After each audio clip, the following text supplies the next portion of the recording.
You can't replace part of the brain. Like, you treat them the All right, everybody, welcome to MedTech Growth Levers. Really exciting topic today. I got my whiteboard, of course. We're going to go over some basics on lead gen forms. Seems like a very simple thing.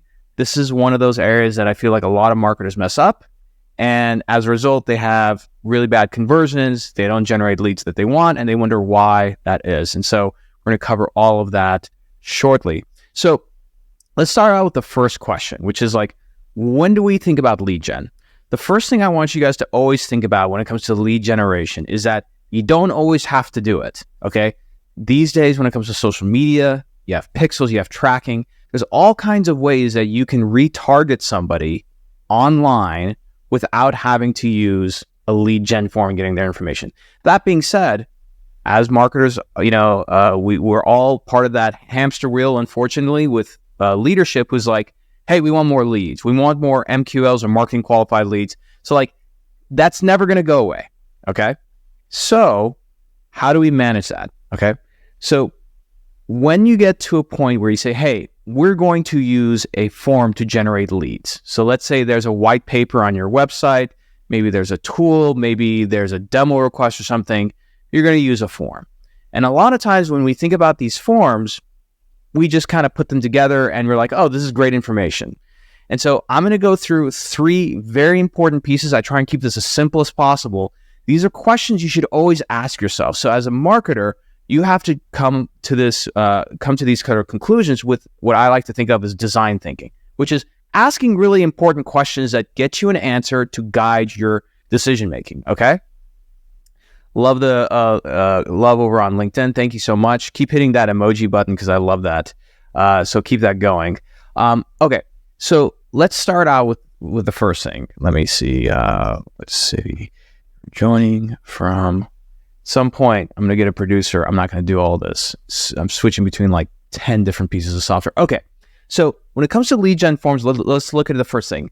Very first question seems kind of obvious, not so obvious. What's it for? Okay. And this seems like a very obvious question to ask, but nobody asks this question. So what's it for? So when you generate a form, you have to ask yourself, okay, what is this for? Is this to help build our email list so that people know what's going on with the company? Is this form to generate like an actual lead that the sales team is going to go after? Okay. That's what you have to ask about. But like most marketers, what we often do, and this is the mistake that we make, is that we assume every lead is a sales lead, right? And this is why we have this issue between sales and marketing in our industry, where sales is constantly, at marketing's throats and vice versa, because you can't just give sales every lead. Okay, it feels really good at the end of the quarter to be like, oh, look, we hit our goal. We got like X amount of leads. What you have to think about is that the following quarter, you don't want the head of sales to come on and be like, yeah, our team, remember, sales is your most expensive and valuable asset as a marketer. Your head of sales comes up and says, yeah, look, we got all these leads. My team wasted a lot of time chasing down these leads, and like 75% of them were just garbage. Okay. So you have to ask yourself, and again, I'm not a fan of funnels because not everybody buys within a funnel, but for visualization purposes, this is good. You have to ask yourself, when somebody comes in through that lead form, where do they fall? Is it a top of funnel, middle of funnel, or bottom of funnel lead? Okay.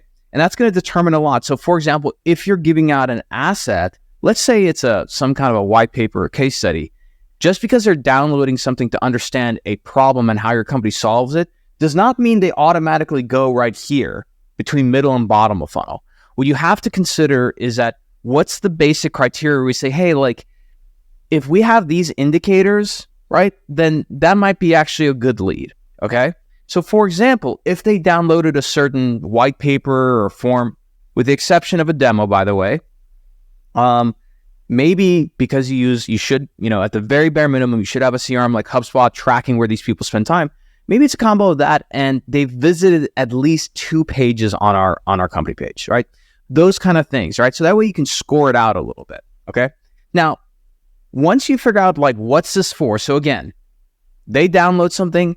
Is this to generate an actual sales qualified lead, or is this just to add to the email list we're going to nurture them? That's what you have to ask for. in terms of figuring out what the lead gen form is about. And we're going to get to what that's going to look like in a second. The next one, which nobody thinks about it like this, is how much friction do we want to add to this form? Okay? Because keep in mind, look, you're spending money to get a piece of content, an ad or something in front of somebody, and you have a very small window of time to actually convert them. And this is where a lot of people make this mistake, okay?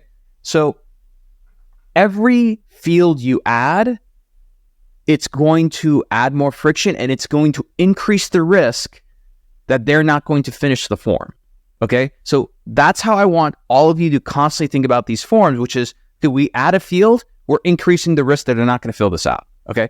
So at the very bare minimum, if we think about, let's say, let's go back to this funnel now, top, middle, and bottom.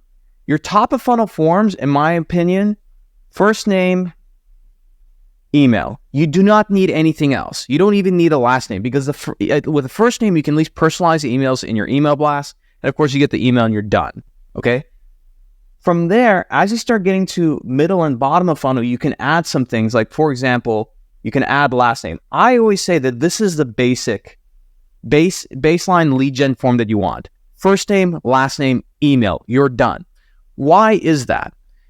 If there's information that exists out there in the web that you can figure out everything else that you need, don't waste your time on getting it from that person. So for example, I'm not going to pick on anybody in particular, but let's just say the Fortune 500 companies, your Medtronics, your J&Js of the world, etc. They have this thing where they have like 10 fields to their lead gen form. And there's all this information you do not need to get from the doctor. For example, let me tell you a lead form question that adds friction and is not worth putting in there. NPI number. You can look that up. You don't need the person submitting to give you that information, right? Hospital affiliation. That's a terrible question. Let me ask this. Think about it for a second. Why is asking your hospital affiliation such a terrible question to ask? The reason why is because, do you know any doctors who are affiliated only with one hospital? It's pretty rare. They're usually affiliated with many hospitals. And so based on that question alone, you're going to get them to stop and think, oh yeah, what hospital do I want to put down, right? And they have to type it out, right? That's the other thing you have to consider about how much friction you want to add. When you add certain fields, you have to also ask yourself, based on whether it's on social media or on your website, is this an autofill option? So first name, last name, email, phone number, those are all autofill questions.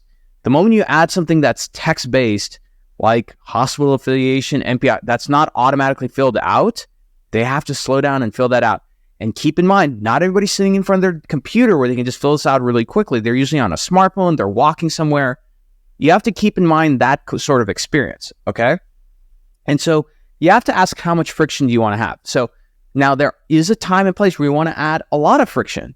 For example, in my personal opinion, when you come more to bottom of funnel, right? And again, think of it, bottom of funnel is that they understand the problem, they can give the problem a name, they understand the current solutions to that problem, and they become somewhat familiar with their product. So by the time they get here, I personally believe that you should consider adding some friction to that process, okay? Because you don't want, again, it's much better that in a month you get, let's say, 10 demos from your website and you use friction versus 50 demos and 10 of them are actually good ones. The other ones are just like complete wastes of time. Nothing feels worse as a marketer when you're like, man, I'm crushing it. We got all these demos. And then you start looking through the people who scheduled and you're like, oh my God, this is like wrong person. You don't want that, because now you're getting the salesperson excited, like, oh, I got a demo on my calendar. And then you have to cancel, you have to talk to the salesperson. You have to make sure that you use a salesperson's time wisely, okay? Now, on the adding of friction, again, let's say you're doing a good job driving traffic to your site, there's good awareness for your product, and you're getting demos, okay? So you're like, let's add some friction. Don't add friction for the sake of adding friction, such as hospital name, NPI number, blah, blah, blah. Meaningless. Add things that are either going to A, give you really, really good data qualitatively on where these people are coming from, or data that's going to give the salesperson something that they can use as part of the persuasive process. Other than that, everything else is a complete waste of time to get. So for example, qualitative data is something that I believe should always be on all forms for middle and bottom of funnel, is a text field. And I'm going to give a shout out to my good friend Chris Walker over at Refine Labs, who really, in my opinion, kind of like, maybe not pioneered this, but he made this a thing, is that when we think about attribution, there's all this software that tells you about attribution in terms of where this person came from. A lot of times that's wrong, right? Because there's first touch and last touch attribution. The thing that actually converted the person or captured that demand may not be the thing that generated demand. I'll give you an example. Okay. I was looking to get a demo for some software recently. Okay. This is a couple of weeks ago. And I've learned about this company through different modalities, etc. And so then I went and filled out a demo form. Okay. I just Googled the name, clicked the top search result and filled it out. When I got on the call with the salesperson, I was so curious. I said, hey, can you show me your CRM? I'm just curious. I want to see like my lead information. And he's like, yeah, sure. Like nobody's really asked that. So I looked at the lead information. I'm like, dude, this is so wrong. Because in their CRM, their attribution was that Omar Khatib came in through Google AdWords. Okay. Which if you get hundreds of those, it's like, hey, we should put more money in Google AdWords. In reality, they didn't ask me this one question on the lead gen form, which is, how did you hear about us? And it's not a multiple choice. It's a simple text form fill. Because had they asked me that question, I would have typed in, oh, I heard about you on this podcast, and I also saw posts from these people, right? Or I could have put like LinkedIn or something. So then they're able to compare those two things and say, oh, this was the like conversion event. It was a Google AdWords. But then based on the qualitative submission of this person, they're saying podcast and everything. So now we know in terms of generating the demand, here's where we should invest more. We should invest more in organic social, podcasts, etc. But then in terms of the conversion event, maybe we can get better on SEO or Google AdWords. That's how I have to think about it. Okay. So the where did you hear about us is super important, because for you and the salesperson, maybe that person says, oh, I heard about your product from Dr. So-and-so. Okay. Now you and that salesperson might have identified a potential KOL for you that you can say, hey, like we've gotten like in the last quarter, 2 or 3 demos where the how did you hear about us came from Dr. Smith. Maybe we should do a webinar with Dr. Smith. Right? That's how I want you to think about it. Okay. The other thing is that think about like a few basic questions. And again, in my personal opinion, first name, let's do a good bottom of the funnel demo lead gen. Okay. You can still see that. Let me get my mic out of the way there. Okay. We're going to do first name, last name, email, phone number, how did you hear about us? Okay, so you have 1, 2, 3, 4, 5 pieces. Okay, 4 of the 5 are automatic form fills. Okay, 1 they're going to have to think about. I would ask maybe 1 or 2 more questions, max, and those questions have to count. Okay, so like personally, unless there's a question that you really like, I'm going to give you a random example. Is let's say your product is, I'm going to make this up. Actually, this is not so made up. A surgical robotics platform. One part of the platform can be used in spine surgery. The other one can be used for deep brain stimulation, right? If your thing is like which demo you're interested in and they have to select, that's important information. That's good to know. But other than that, everything else, just don't force that person to spend the extra time explaining this stuff to you. And the other side of it is that part of this discovery process is that you want your salesperson to get on and have a conversation and let this person talk. Like, hey, how did saw that you heard about us from this. Can you tell me a little bit more about that? How long you been, seeing the company's products? All these different things. So the salesperson has like 5 to 10 minutes where they have some information on the lead, but then they're able to have a conversation. Okay. And again, the whole purpose of friction is A, making sure the right people sign up for your demos, and B, to get some valuable information. Now, here's the other thing. Just because you can get a number doesn't mean you should get it, okay? I don't think you should be getting somebody's number here top of funnel, personally, okay? You want to get the number when that person is expecting to be reached out to, okay? I know it's going to be hard to do that, but there's some discipline involved. Plus, if you really need numbers, I mean, you have Apollo, you have Zoom info. There's so many different ways to get it. Okay. But I would avoid that because not all fields are created equally. So for example, if you want to think about what has really, really high friction, phone number is going to have friction that's like up here. Email is more down here. Email literally is like the level of friction for email is like giving your first name or last name. People are used to that. The moment you ask for a phone number, that's going to give high friction. And you're dealing with a very savvy audience who knows that if I give my phone number, they're going to reach out to me. So be careful with that. Okay. So again, that's why you want to think about the level of intent of that lead form. So if the level of intent is high, then it's like, hey, we could add a little bit of friction, right? And get some information that's valuable to us and or the sales team. And that's it. Okay. Now, the very last thing you need to ask about, and again, this is where a little bit post lead form is what happens after, right? So, for example, a lot of companies spend time on, let's say, a really good piece of a white paper or something, right? And you submit your information, you get the white paper, and that's it. Does that person go into a nurture sequence?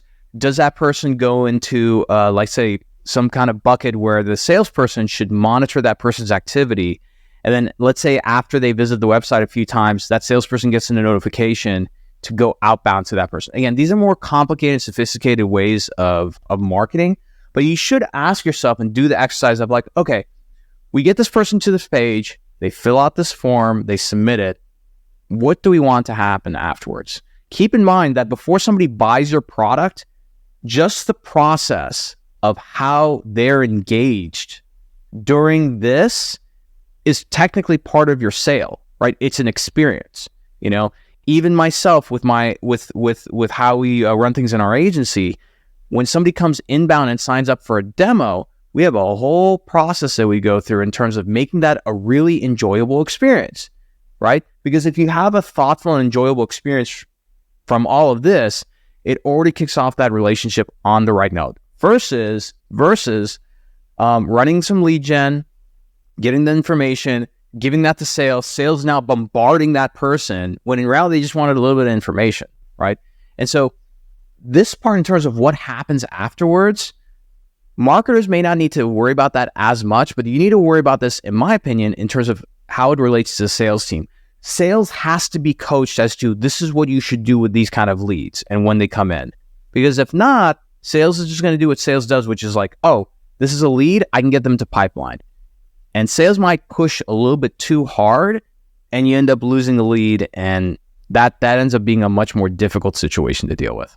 So just to kind of review, the main thing that it comes to coming up with a good lead gen form is, number one, asking yourself, what's it for? This piece of content, this thing that somebody's submitting information for, what's it for? Number two, how much friction do we want to add, right? If we're getting a lot of leads from this, maybe we should add some friction. And then more importantly, when you add friction, you're getting information, you're getting qualitative or quantitative data.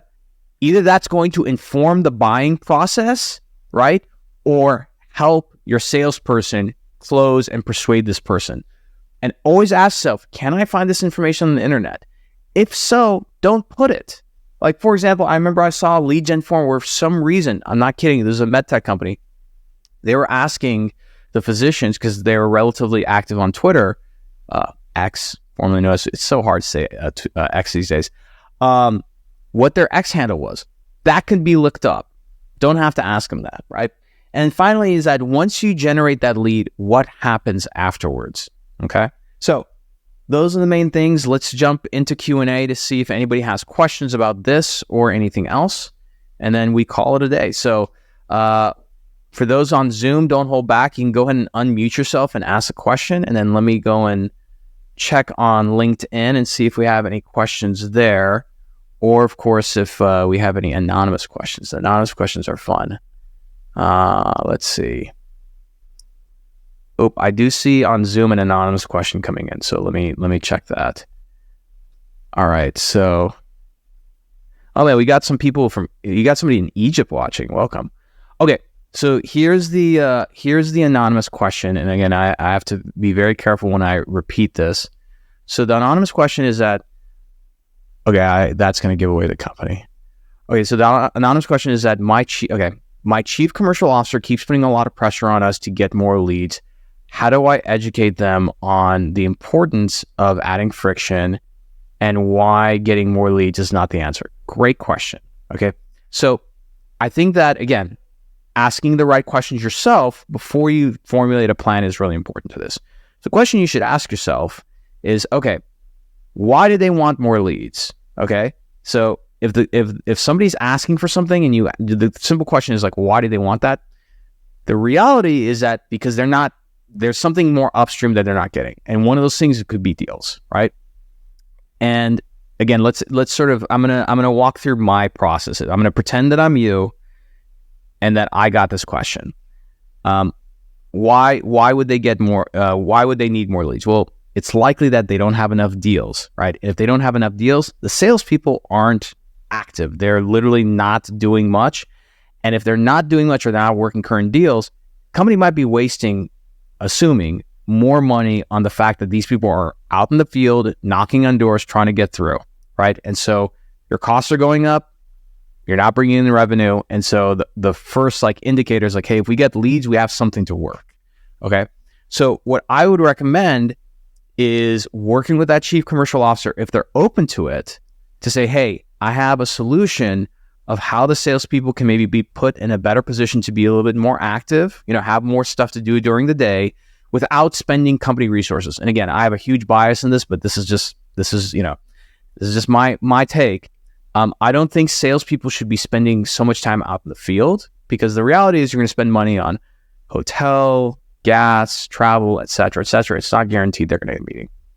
So what's better is let's monitor some of our KOLs and our company posts online, say on LinkedIn and on Twitter, because those are pretty good indications of intent sometimes. And let's try and monitor some of the likes. And I would recommend that the marketing team does this. So you monitor the likes on certain posts, and maybe you see a physician or prospective customer who's not a customer yet, right? And then you can send that to sales and say, hey, I notice this physician has been following and liking some of our posts or liking some of our KOL's posts. Maybe we should go outbound to them and see if they'd be interested in a demo, okay? This is a very manual process. It's not an easy process, but it works. The reason why is that, keep in mind, when you're trying to get somebody to pay with things, the higher the payment, the more difficult it is. So obviously to get somebody to pay money for something takes a lot of persuasion. To get somebody to pay with their time, right, by submitting a form and booking time, everything, that takes a lot. But if somebody's willing to pay attention and engage and lean in a little bit through intent, that might be a good indication to sort of soft follow up and just say, hey, Dr. So-and-so, I've noticed that you liked Dr. Smith's last post on our product and technology. Do you know much about it? What's your email? I'd love to send you just some information. That is a great way to start off a relationship, because you're asking permission, you're trying to provide value, and you're getting their email, right? Versus just saying, hey, I'd love to get you on a demo. Don't jump the gun on that. Try and gauge that, right? This is where I think a lot of salespeople can start leveraging LinkedIn outbound outreach and email, outreach. So good question there. All right, let's see. What other questions do we got? Let me jump over onto LinkedIn, see if we have anything there. No questions on LinkedIn. Okay, I think we might have covered all the questions that we needed for today. Any questions at all? Going once, going twice? Nope. Perfect. All right. So again, keep this in mind. And I think that the most important thing when it comes to lead generation, outside of just forms, is that you have to ask yourself, one is what's going to actually get somebody's attention, right? That's problem number one. Problem number two is what's going to get somebody to take an action, right? And what action do we want them to take?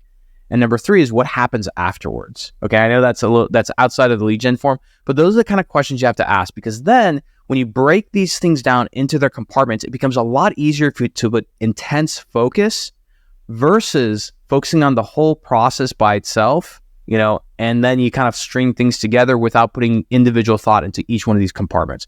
Break up the process. I would always recommend whiteboarding it out, right? Literally whiteboard from the moment that you launch the ad or lead gen form or whatever you're launching, and asking yourself, what does that experience look like? What possibly things can happen, right? And as a marketer, I really recommend like monitor your own behavior. Many of you have social media. Maybe many of you are being sold to. Think about the times that you actually converted yourself, like you became a lead to somebody. Why did that happen? What did they do? So I think the more you're aware and you pay attention to those kind of signals, the better your own marketing strategies can be. So that being said, thank you all for joining. If you want to join the Zoom calls, just check the show notes below. We have a link there to sign up. Next week, we are off for the week because we have a U.S. election. I want everybody to be able to focus on the country, focus on going out and voting. If you haven't voted, please register, sign up to vote, even if you're in a state that is typically all red or all blue. Every vote's going to count this year, so please make sure you go out and vote. So we're off next week. We'll be back the following week. I think that's the week of November 14th. So with that being said, take care, everybody. We'll see you later.